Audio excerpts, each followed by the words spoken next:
1 Raja-Raja pasal 2. Dan kepada Imam Abiatar raja berkata, "Pergilah ke Anatot, ke tanah milikmu, sebab engkau patut dihukum mati. Tetapi pada hari ini aku tidak akan membunuh engkau, oleh karena engkau telah mengangkat tabut Tuhan Allah di depan Daud ayahku, dan oleh karena engkau telah turut menderita dalam segala sengsara yang diderita ayahku."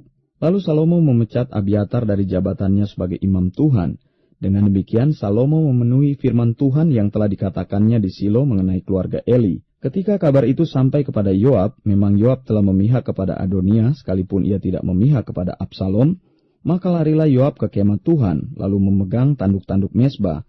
Kemudian diberitahukanlah kepada Salomo bahwa Yoab sudah lari ke kemah Tuhan, dan telah ada di samping mesbah. Lalu Salomo menyuruh Benaya bin Yoyada, "Pergilah, pancung dia."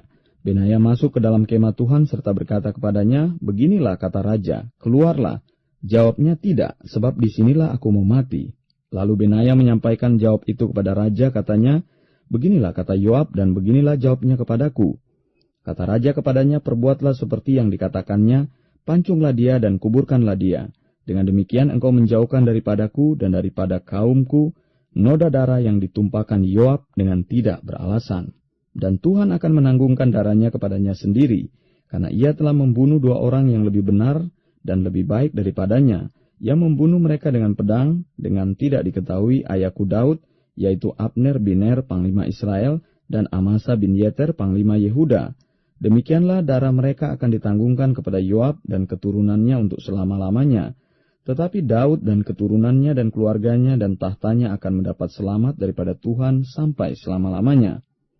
Maka berangkatlah Benaya bin Yoyada lalu memancung dan membunuh Yoab. Kemudian dia dikuburkan di rumahnya sendiri di padang gurun. Raja mengangkat Benaya bin Yoyada menggantikan Yoab menjadi kepala tentara, dan raja mengangkat Imam Sadok menggantikan Abiatar.